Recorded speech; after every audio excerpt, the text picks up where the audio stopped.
ایک ہمارے وقف جدید کے معلم نے جو 559 گافبے میں ہیں، ایک احمدی دوست چودھری شریف احمد صاحب باجوہ کی ایک رویا لکھی ہے جو بہت معنی خیز ہے، اور اس رویا کے ذریعے ایک ایسا پیغام میسر آیا ہے جو میں آپ کے سامنے پڑھ کے سنانا چاہتا ہوں۔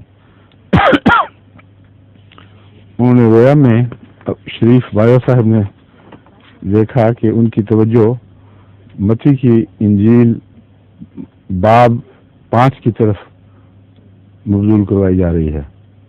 اس کو دیکھو، اس میں کوئی اہم پیغام ہے اس زمانے کے لیے۔ وہ میں نے نکلوائی ہے، وہ میں الفاظ پڑھ کے سناتا ہوں۔ وہ معلوم ہوتا ہے اس وقت جو حضرت مسیح موعود علیہ الصلوۃ والسلام کی جماعت پہ جو دور گزر رہا ہے اسی سے تعلق میں ہے۔ یہ حضرت مسیح کے متعلق ہے کہ وہ اس بھیڑ کو دیکھ کر پہاڑ پر چڑھ گیا، اور جب بیٹھ گیا تو اس کے شاگرد اس کے پاس آئے اور اپنی زبان کھول کر ان کو یوں تعلیم دینے لگا: مبارک ہیں وہ جو دل کے غریب ہیں، کیونکہ آسمان کی بادشاہی انہی کی ہے۔ بہت ہی اہم پیغام ہے اور کتنا مناسب حال ہے، ماشاءاللہ۔ دل کی غریب تو جماعت احمدیہ سے بڑھ کر اور کوئی جماعت اس دنیا میں نہیں۔ اور آگے پھر دیکھیں جو نقشے ظاہر ہوتے ہیں وہ سب نئے نئے جماعت احمدیہ پہ چسپاں ہوتے ہیں۔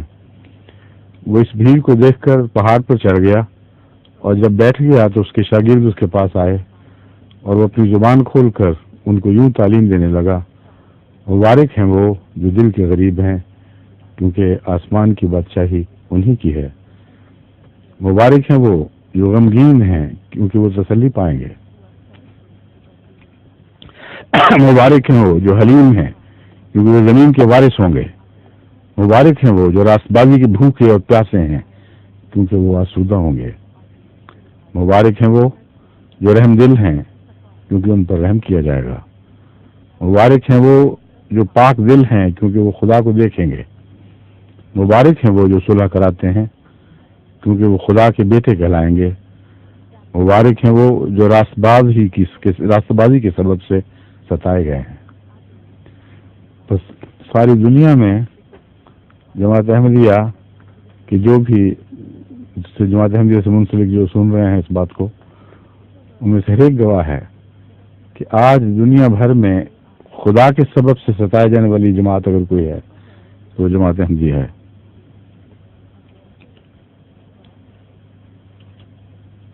اور راست بازی کے سبب سے ستائے گئے، میں سچائی کو پکڑ لینے کے باعث ان کو دکھ دیا گیا ہے، کیونکہ آسمان کی بادشاہی انہی کی ہے۔ جب میرے سبب سے لوگ تم کو لان تان کریں گے اور ستائیں گے اور ہر طرح کی بری باتیں تمہاری نسبت ناحق کہیں گے تو تم کو مبارک ہو، تو تم مبارک ہوگے یا مبارک ہوگے کہنا چاہیے۔ خوشی کرنا اور نہایت شادمان ہونا، کیونکہ آسمان پر تمہارا اجر بڑا ہے، اس لیے کہ لوگوں نے ان نبیوں کو بھی جو تم سے پہلے تھے اسی طرح ستایا تھا۔ بس مسیح اول کا پیغام مسیح ثانی کی جماعت پر دیکھیں کیسا خوبصورتی کے ساتھ چسپاں ہو رہا ہے۔ تم زمین کے نمک ہو، لیکن اگر نمک کا مزہ جاتا رہے تو کس چیز سے نمکین کیا جائے گا؟ زمین کے نمک ہو یعنی تمہارے اندر تقویٰ ہے، اللہ کے پیار، اس کی محبت کے نتیجے میں تم زمین کے لیے ایک نمک کا کام دے رہے ہو، تمہیں سے زندگی کی لذت ہے۔ اگر نمک کا مزہ جاتا رہا پھر اسے کون سا نمکین کرے گا؟ بس یہ بہت ہی اہم پیغام ہے جماعت کے لیے، اپنے تقویٰ کی حفاظت کریں کیونکہ وہی زندگی کا نمک ہے۔ پھر وہ کسی کام کا نہیں سوائے اس کے کہ باہر پھینک دیا جائے اور آدمیوں کے پاؤں کے نیچے روندا جائے۔ تم دنیا کے نور ہو جو شہر پہاڑ پر برسا ہے۔ شہر پہاڑ غالباً نام ہے اس کا، یہ سمجھ نہیں ہے اس کی، کیونکہ آپ جانتے ہیں ہاں بسا اوہو میں سمجھ گیا ہوں، یہ برسا ہے نہیں بلکہ بسا ہے لفظ ہے، ٹھیک ہے اب سب ٹھیک ہے۔ تم دنیا کے نور ہو جو شہر پہاڑ پر بسا ہے، وہ چھپ نہیں سکتا۔ یعنی تم بلندی پر واقع ہو، جیسا سورج بلندی پر ہوتا ہے اور سب کو دکھائی دیتا ہے، تم خدا تعالیٰ کے وہ بندے ہو جنہیں ایک بلندی پر بسایا گیا ہے، اور تم نور ہو، اس لیے تم چھپ نہیں سکتے، اور چراغ جلا کر پیمانے کے نیچے نہیں بلکہ چراغ دان پر رکھتے ہیں۔ اس میں مسیح کی پرحکمت باتوں کی خوشبو اور مہک دیکھیں کیسی پرلطف ہے اور دل کو سرور پہنچاتی ہے۔ کہتے ہیں میں جو کہتا ہوں کہ تم اونچی جگہ پہ رکھے گئے ہو، اس لیے کہ اللہ کے ہاتھ نے تمہیں اونچا ہی رکھنا تھا۔ جس نے تمہیں نور بنایا ہے وہ بہتر جانتا ہے کہ نور کی جگہ کہاں ہے، بس جیسے تم شمع دان کو جلا کر چیزوں کے نیچے نہیں چھپا دیا کرتے، بلکہ اصل مرتبے اور مقام کی جگہ پر چراغ دان پر رکھتے ہو، تو اس سے گھر کے سب لوگوں کو روشنی پہنچتی ہے۔ اسی طرح تمہاری روشنی آدمیوں کے سامنے چمکے، تاکہ وہ تمہارے نیک کاموں کو دیکھ کر تمہارے باپ کی جو آسمان پر ہے تمجید کریں۔ صرف محاورہ بدلا ہے باپ اور بیٹے کا، جو حضرت اقدس محمد مصطفیٰ صلی اللہ علیہ وسلم نے تبدیل فرما دیا ہے، مگر جہاں تک محبت اور تعلق کے رشتوں کا معاملہ ہے، وہاں یہی محاورہ قرآن کریم نے بھی استعمال کیا ہے کہ تم اس طرح پہچانتے ہو اس نور کو، یعنی محمد رسول اللہ کو، جیسے باپ بیٹوں کو پہچانتے ہیں۔ اور مراد یہ ہے کہ جس طرح باپ کی صفات بیٹے میں جلوہ گر ہوں تو باپ پہچانتا ہے کہ یہ میرا بیٹا ہے، ورنہ اس کو کچھ پتہ نہیں۔ اسی طرح تم حضرت محمد مصطفیٰ صلی اللہ علیہ وآلہ وسلم کو اور اس نور کو جو ان پر نازل ہوا، یعنی قرآن کریم، خدا کی صفات سے پہچانو، اور وہ صفات تو سب کو دکھائی دے رہے ہیں۔ اس کا باپ کی مہر لگ جاتی ہے بیٹے کی صفات پر، اس کے خد و خال پر، اس طرح محمد مصطفیٰ صلی اللہ علیہ وآلہ وسلم پر اور قرآن پر اللہ کی چھاپ ہے، اللہ کی مہر ہے۔ بس باپ کا محاورہ ان معنوں میں استعمال ہوا ہے جن معنوں میں قرآن میں ہے، لیکن چونکہ بعد میں عیسائیوں نے اسے غلط استعمال کیا، اس لیے اب یہ محاورہ متروک یعنی ہو چکا ہے، چھوڑا جا چکا ہے۔ یہ نہ سمجھو کہ میں تورات یا نبیوں کی کتابوں کو منسوخ کرنے آیا ہوں۔ اگر مسیح کو یہ طاقت نہیں دی گئی کہ وہ تورات یا نبیوں کی کتابوں کو منسوخ کرے، تو مسیح موعود یا مہدی موعود کو کیسے یہ مجال ہو کہ محمد رسول اللہ صلی اللہ علیہ وآلہ وسلم کی کلام کو یا اس کلام کو جو آپ پر نازل ہوا منسوخ کر سکے۔ ایک شوشہ بھی کلام الہی کا کبھی منسوخ نہیں ہو سکتا۔ وہ کلام جو محمد رسول اللہ پر اترا ہے وہ سب زمانوں کے لیے ہے۔ اسی طرح حضرت اقدس محمد مصطفیٰ صلی اللہ علیہ وآلہ وسلم کی سیرت کو اور آپ کے پاک کلام کو بھی ان معنوں میں وہی عظمت حاصل ہے کہ ناقابل تنسیخ ہیں۔ کوئی دنیا میں ماں ایسی نہیں جو بچہ جنے جو محمد رسول اللہ علیہ وسلم کے ایک لفظ، ایک حرف پر قلم پھیر سکے۔ یعنی خدا کی تقدیر نے آپ کو ہمیشہ کے لیے ان معنوں میں زندہ کر دیا ہے۔ یہ نہ سمجھو کہ میں تورات یا نبیوں کی کتابوں کو منسوخ کرنے آیا ہوں، منسوخ کرنے نہیں بلکہ پورا کرنے آیا ہوں، کیونکہ میں تم سے سچ کہتا ہوں کہ جب تک آسمان اور زمین ٹل نہ جائیں، ایک نقطہ یا ایک شوشہ توریت سے ہرگز نہ ٹلے گا، جب تک سب کچھ پورا نہ ہو جائے۔ بس جو کوئی ان چھوٹے سے چھوٹے حکموں میں سے کسی کو توڑے گا اور یہی آدمی کو سکھائے گا، وہ آسمان کی بادشاہی میں سب سے چھوٹا کہلائے گا۔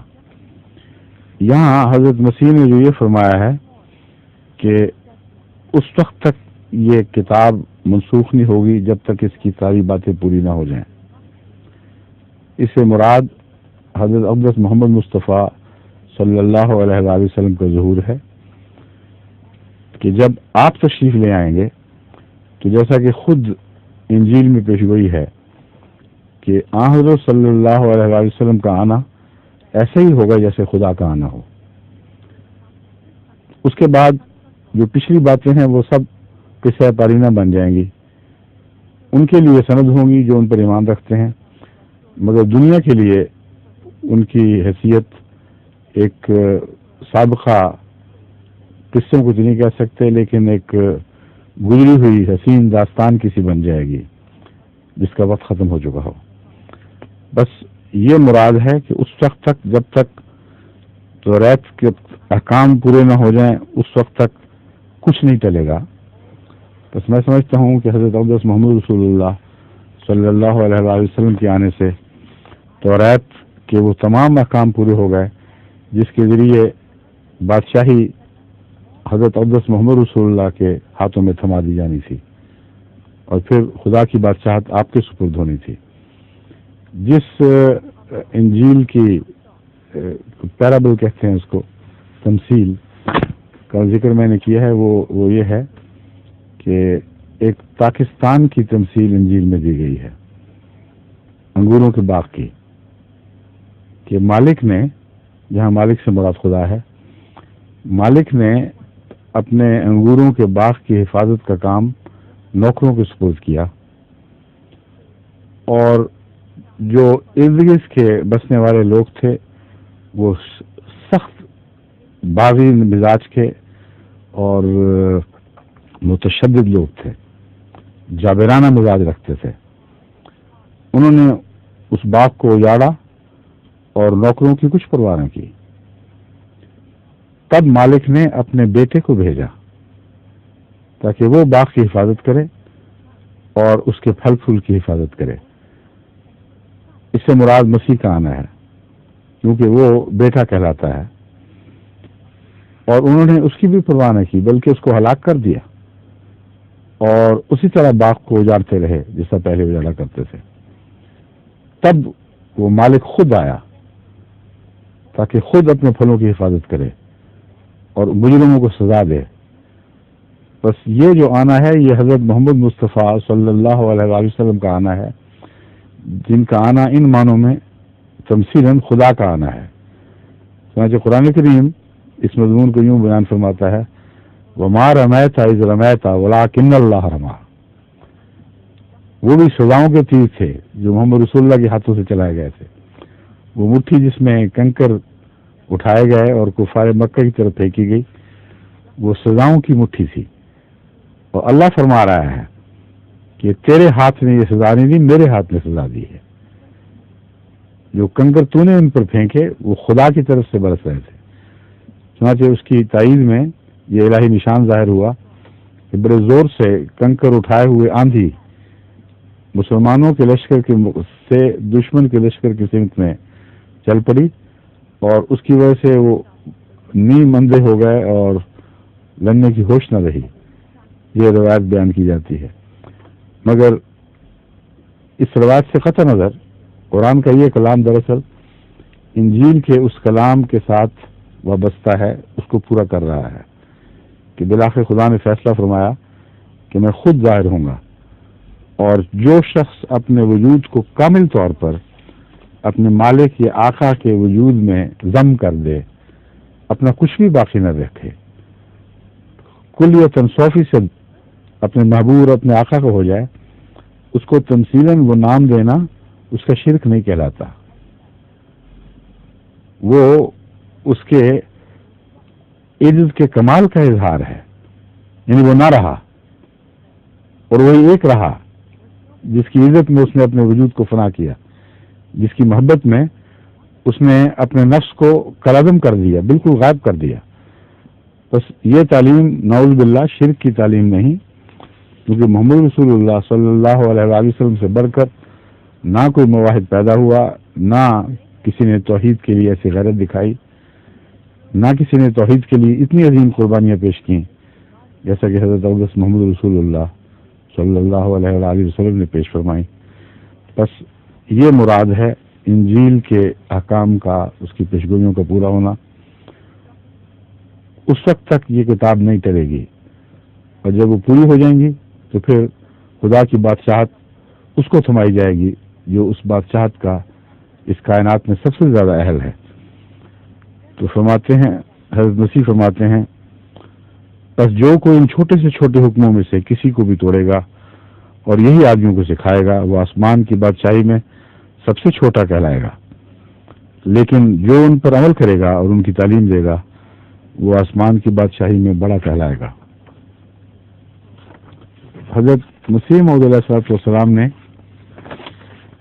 جو اس بارے میں ہمیں تعلیم دی، اب میں اس کی طرف جماعت کو متوجہ کرتا ہوں۔ وہی تعلیم جو 5ویں باب متی کے 5ویں باب میں مسیح کی ملتی ہے، وہی مضمون حضرت مسیح موعود علیہ السلام توریت کی بجائے قرآن کے حوالے سے اور اگلے نبیوں کی بجائے حضرت محمد رسول اللہ صلی اللہ علیہ وآلہ وسلم کے حوالے سے پیش فرماتے ہیں۔ قرآن مجید خاتم الکتب ہے، اس میں اب ایک شوشہ یا نقطہ کی کمی بیشی کی گنجائش نہیں، اور یہاں کوئی شرط نہیں رکھی کہ جب تک پورا ہو جائے، جب تک وہ دل میں ٹل جائے۔ آخری کامل بلا شرط کلام ہے، کبھی کوئی گنجائش نہیں ہے۔ قرآن مجید خاتم الکتب ہے، اس میں اب ایک شوشہ یا نقطہ کی کمی بیشی کی گنجائش نہیں ہے۔ حضرت محمد رسول اللہ صلی اللہ علیہ وسلم خاتم الانبیاء ہیں، آپ کی ذات میں دین کامل ہوا ہے، اور آپ کے دین میں ایک شوشے، ایک نقطے کی نہ اضافے کی گنجائش ہے، نہ کمی کی گنجائش ہے۔ پھر اجالہ اہام جلد اول، یہ ملفوظات جلد 8 سے لیا گیا تھا والا، صفحہ 245۔ اجالہ اہام جلد اول صفحہ 137 و 139 پر یہ عبارت درج ہے، اور ہم پختہ یقین کے ساتھ اس بات پر ایمان رکھتے ہیں کہ قرآن شریف خاتم کتب سماوی ہے، اور ایک شوشہ یا نقطہ اس کے شرائع اور حدود اور احکام اور عوامر سے زیادہ نہیں ہو سکتا اور نہ کم ہو سکتا ہے۔ اب کوئی ایسی وحی یا ایسا الہام من جانب اللہ نہیں ہو سکتا جو احکام فرقانی کی ترمیم یا تنسیخ یا کسی ایک حکم کو تبدیل یا تغیر کر سکتا، ایک حکم کا تغیر یا تبدل کر سکتا ہو، یا ایک حکم کو تبدیل یا تغیر کر سکتا ہو۔ اگر کوئی ایسا خیال کرے تو وہ ہمارے نزدیک جماعت مومنین سے خارج اور ملحد اور کافر ہے۔ اس جماعت احمدیہ کو یہ ہمیشہ پیش نظر رکھنا چاہیے، اور رکھتی ہے پیش نظر۔ دشمن جو چاہے باتیں کرے، ہم دشمنوں کی باتوں سے بے نیاز ہیں، کیونکہ مسیح کی پیشگوئی تھی کہ تمہیں طرح طرح کی دل آزار باتیں کہی جائیں گی، اور قرآن کریم نے بھی فرمایا ہے کہ مومنین کو تو دل آزار باتیں ضرور کہی جائیں گی، کیونکہ وہ کوئی قدم نہیں رکھتے خدا کی راہوں پر چلتے ہوئے جس پر ان کے دشمنوں کو طیش نہ آتا ہو۔ ان کی زندگی دشمن کے لیے ایک دل آزاری کا وجود بن چکی ہے۔ بس یہ بحث نہیں ہے کہ آپ کلمہ پڑھیں تو دل آزاری ہوتی ہے، آپ تو گلیوں میں چلتے ہیں تو قرآن گواہی دیتا ہے کہ آپ کے ہر قدم پر دشمن کی دل آزاری ہو رہی ہے۔ اس دل آزاری کو آپ کیسے مٹا سکتے ہیں جو مومن کی تقدیر میں لکھی گئی ہے؟ بس آپ دل آزاری کی خاطر قدم نہیں رکھتے، لیکن وہ قدم جن لوگوں کے لیے دل آزاری مقدر ہے ان کو بہت تکلیف پہنچاتے ہیں۔ بس یہ ہے وہ صورت، دشمن کی باتوں سے دلگیر نہ ہوں اور ان آسمانی مسائل پر مضبوطی سے قائم ہو جائیں۔ یہ وہ عروہ وثقی ہے جس کو ہاتھ ڈال دیں گے تو اس کا ٹوٹنا مقدر نہیں ہے، یہ ہو نہیں سکتا کہ یہ ہاتھ چھوٹ جائے، یا یہ عروہ، یہ کڑا جو آسمان سے اترا ہے، قرآن تعلیم کا کڑا، محمد رسول اللہ صلی اللہ علیہ وسلم کا وسیلہ، یہ کبھی ٹوٹ سکے۔ قرآن شریف کی برابر حفاظت ہوتی چلی آئی ہے کہ ایک لفظ اور نقطہ تک اس کا ادھر ادھر نہیں ہو سکتا۔ اس قدر حفاظت ہوئی ہے کہ ہزاروں لاکھوں حافظ قرآن شریف کے ہر ملک اور ہر قوم میں موجود ہیں، جن میں باہم اتفاق ہے، ہمیشہ یاد کرتے ہیں اور سناتے ہیں۔ الحکم 17 فروری 1906۔ حضرت مسیح علیہ السلام جیسے اپنی کوئی شریعت لے کر نہ آئے تھے، حضرت مسیح علیہ الصلوۃ والسلام، یہ بھی مسیح موعود اسلام کی تحریر ہے. جیسے اپنی کوئی شریعت لے کر نہ آئے تھے بلکہ توریت کو پورا کرنے آئے تھے، اسی طرح پر محمدی سلسلہ کا مسیح اپنی کوئی نئی شریعت لے کر نہیں آیا بلکہ قرآن شریف کے احیاء کے لیے آیا ہے اور اس کی تکمیل کے لیے آیا ہے، جو تکمیل اشاعت ہدایت کہلاتی ہے. تکمیل سے مراد یہ نہیں ہے کہ کچھ باتیں رہ گئی ہیں اس میں کہنے والی، وہ باتیں داخل کی جائیں. اگر یہ مضمون ہو تو مسیح کی عبارت بالکل محمل بےمانی ہو جائے گی کہ ایک شوشہ بھی تبدیل کرنے نہیں آیا. اگر نامکمل کتاب ہے ان معنوں میں کہ تعلیم کے اضافے کی ضرورت ہے، تو پھر تو شوشہ چھوڑ کے بہت کچھ تبدیل ہو جائے گا. اس لیے حضرت مسیح موعود علیہ الصلوۃ والسلام اس بات کی تشریح فرما رہے ہیں، پورا کرنے آیا ہوں کن معنوں میں؟ اس کی تکمیل کے لیے آیا ہوں جو تکمیل اشاعت ہدایت کہلاتی ہے. قرآن کریم کی ہدایت کی اشاعت کے دو دور مقدر تھے، ایک اول اور ایک آخر. اور حضرت رسول اکرم صلی اللہ علیہ وسلم نے بھی بارہا اس کی اشارت فرمائی کہ ایک دور آخر پہ آنے والا ہے. اور قرآن کریم نے جو سورہ جمعہ میں پیشگوئی فرمائی تھی وآخرین منہم لما یلحقوا بہم، اس سے بھی یہی مراد ہے. ایک جماعت آخری دنوں میں بھی پیدا ہونے والی ہے. اس جماعت نے کیا کام کرنا ہے؟ کوئی تبدیلی نہیں کرنی، کیونکہ تبدیلی روحانی ہلاکت کا نام ہے. اس نے تکمیل اشاعت ہدایت کرنی ہے. کتنی بڑی دنیا ابھی باقی پڑی ہوئی ہے جس تک قرآن کریم کی ہدایت نہیں پہنچی. لیظہرہ علی الدین کلہ کا کام کرنا ہے تاکہ اسلام کو، قرآن کی تعلیم کو تمام دیگر ادیان پر غالب کر دیا جائے. الحکم 17 جنوری 1903. پھر حضرت مسیح موعود علیہ الصلوۃ والسلام فرماتے ہیں، میں از خود نہیں کہتا، خدا تعالیٰ کی قسم کھا کر کہتا ہوں کہ حق یہی ہے کہ جو مجھے چھوڑے گا اور میری تکذیب کرے گا وہ زبان سے نہ کرے مگر اپنے عمل سے اس نے سارے قرآن کی تکذیب کر دی. بہت تکلیف دے گئے جملہ بازوں کو، میں جانتا ہوں، اس لیے کہ وہ اپنے من مانے سے پہنانے کی کوشش کریں گے.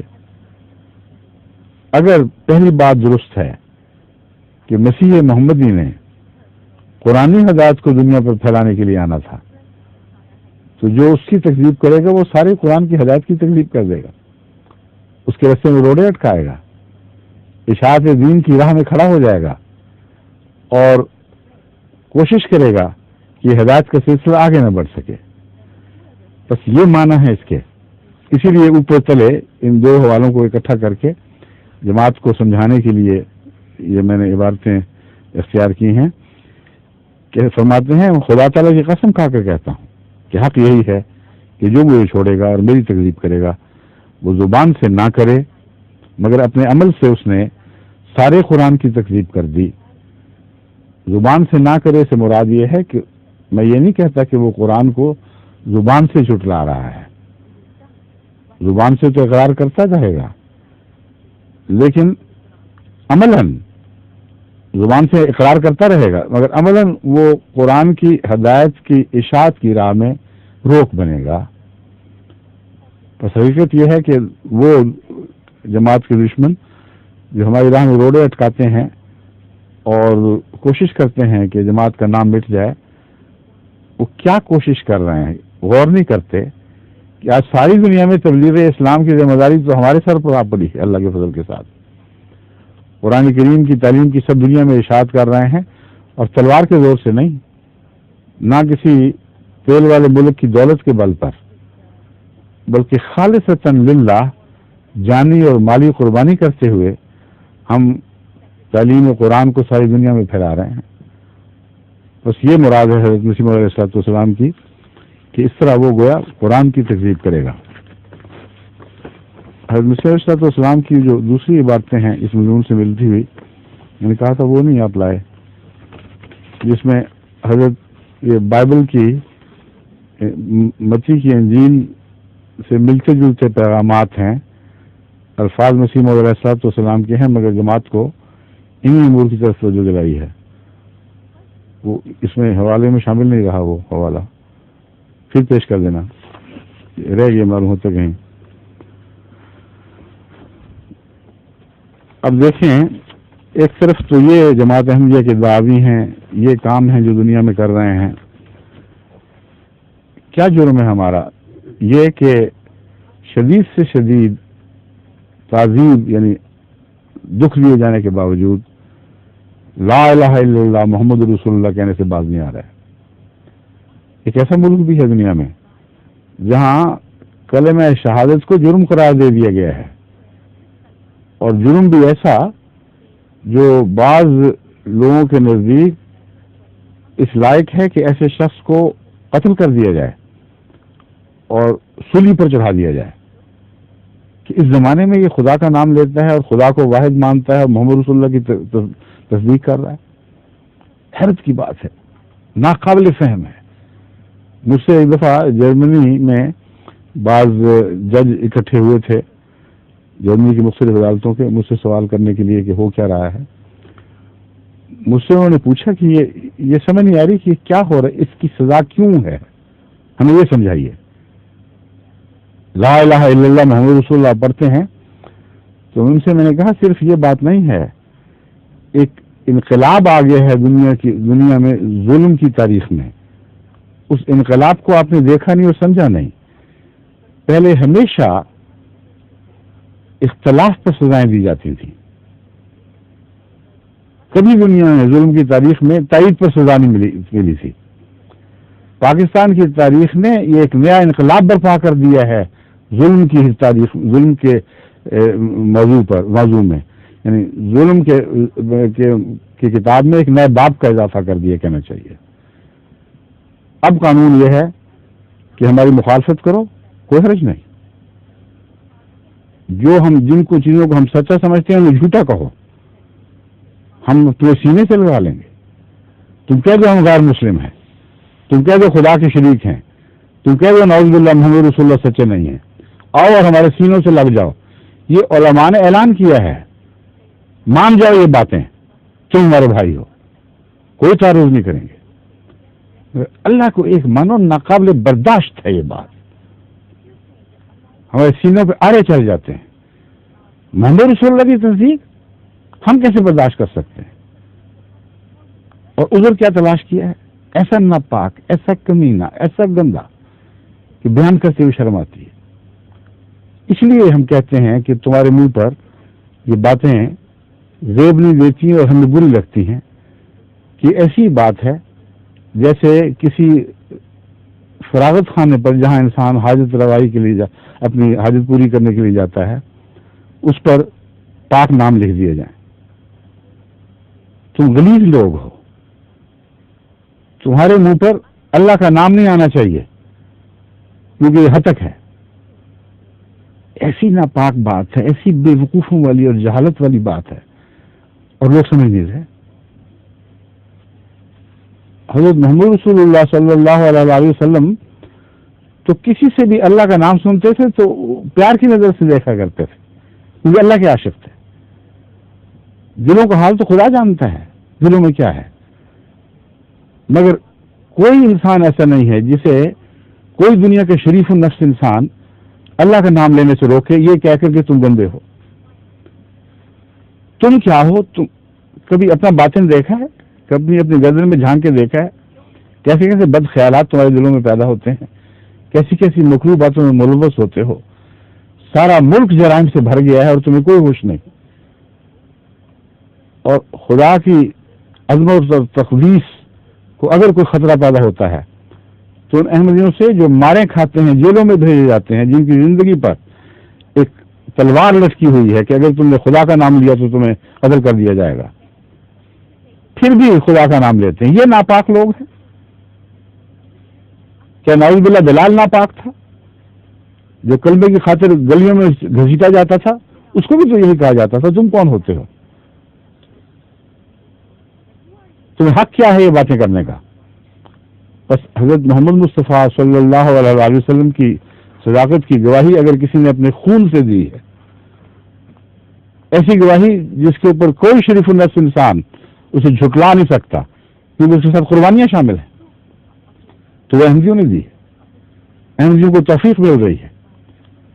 ناپاک دل کو جرأت کیسے ہو سکتی ہے کہ پاک کلام کی خاطر اپنی جانیں فدا کر دے؟ کتنے ہیں جو کلمہ پڑھتے ہوئے شہید کر دیے گئے. بس اس لیے یہ جہرانہ باتیں ہیں، ان سے استغفار اور توبہ کرو، ورنہ خدا کے حضور پکڑے جاؤ گے. تمہاری عدالتیں دنیا تک رہیں گی. پھر وہ عدالت چلے گی جس عدالت کے متعلق حضرت اقدس محمد مصطفیٰ صلی اللہ علیہ وسلم نے اپنے ایک صحابی کو یوں مخاطب فرمایا. وہ واقعہ کیا ہے؟ حضرت رسول اکرم صلی اللہ علیہ وسلم کی خدمت میں ایک صحابی نے عرض کیا کہ یا رسول اللہ، ایک دشمن، ایک کافر جو بڑا جری اور طاقتور دشمن تھا، لمبے مقابلے کے بعد میں نے اسے زیر کر لیا، اور جب میں اسے زمین پر لٹا کر اس کی گردن پر تلوار رکھ دی تو اپنی جان بچانے کی خاطر اس پلید اور ناپاک نے یہ کہا لا الہ الا اللہ، اللہ کے سوا اور کوئی معبود نہیں. میں جانتا تھا کہ یہ چلاکی کر رہا ہے، اپنی جان بچانے کے لیے کر رہا ہے. میں نے پھر بھی وہ تلوار چلا دی. وہ کہتے ہیں میں نے ساری زندگی میں حضرت محمد رسول اللہ صلی اللہ علیہ وسلم کو اتنا غصے میں نہیں دیکھا جتنا یہ بات سن کر غصے میں آئے. بار بار کہنے فرمانے لگے حل لا شققت قلبہ، حل لا شققت قلبہ. او بدنصیب، تم نے کیا دل پھاڑ کر دیکھ لیا تھا؟ دل پھاڑ کر کیوں نہیں دیکھ لیا کہ سچ کہہ رہا تھا یا جھوٹ کہہ رہا تھا؟ تمہیں کیا پتا؟ جو محمد رسول اللہ کے صحابہ کو پتا نہیں وہ ان مولویوں کو پتا ہے، ان عادلوں کو پتا ہے جو آج کی عدالت پہ بیٹھے ہوئے ہیں. اور پھر فرمایا، اور کتنی خطرناک، کتنا بڑا اور خطرناک انذار ہے کہ قیامت کے دن جب اس کا لا الہ الا اللہ تمہارے خلاف گواہ بن کر کھڑا ہوگا تو تم اس کو کیا جواب دو گے؟ یہ ہے ہمارے آقا و مولا حضرت اقدس محمد مصطفیٰ صلی اللہ علیہ وسلم. اور آج ایک ملک ایسا بھی ہے بدنصیب، سانگر 16 جنوری اخبار میں خبر شائع ہوئی ہے کہ مکرم رشید احمد خان صاحب اور سانگر کو، مکرم تو لکھنے والے نے ہماری طرف سے لکھا ہے، مقامی مجسٹریٹ نے مکان کی دیوار پر الیس اللہ بکاف عبدہ لکھنے پر 13 جنوری 94 کو 2 سال قید اور 5,000 روپے جرمانے کی سزا دی ہے. الیس اللہ بکاف عبدہ، کیا اللہ اپنے بندے کے لیے کافی نہیں؟ یہ جرم ہے. اور پاکستان میں دیواریں بے حیائی کی باتوں سے اور فلمی اداکاروں کی تصویروں سے کالی ہوئی پڑی. غلیظ گندے اشتہار، گندی گالیاں، ایک دوسرے پر کیچڑ اچھاڑنا. اب جدھر نظر کریں وہاں دیواروں پر یہ چیزیں لکھی نظر آتی ہیں. وہ سب منظور ہیں، ان سے دلوں کو راحت پہنچتی ہے. اگر تکلیف پہنچتی ہے تو اس اعلان پر کہ اللہ ایک ہے اور محمد رسول اللہ کے سوا اور اس کے بندے اور اس کے رسول ہیں، تو اس سے تکلیف پہنچتی ہے. اگر تکلیف پہنچتی ہے تو اس سے کہ یہ کیوں کہا گیا الیس اللہ بکاف عبدہ، کیا اللہ اپنے بندے کے لیے کافی نہیں؟ میں اعلان کرتا ہوں کہ خدا کی قسم اللہ اپنے بندے کے لیے کافی ہے. تم جو چاہو زور لگا لو، دن اور رات جتنی طاقتیں ہیں صرف کر دو، مگر وہ بندہ خدا کا جو سچا بندہ اس زمانے میں خدا کی طرف سے مامور ہوا ہے، اللہ اس کے لیے کافی ہے اور کافی رہے گا. اور تمہاری ساری کوششیں ناکام اور نامراد ہو جائیں گی. وہی جیتے گا جو محمد رسول اللہ کا سچا عاشق ہے، وہی جیتے گا جو خدا کی توحید کے نام پر ہر قسم کی قربانیاں پیش کر رہا ہے. اللہم صلی علی محمد و علی محمد مبارک وسلم انک حمید مجید. ظہور مہدی آخر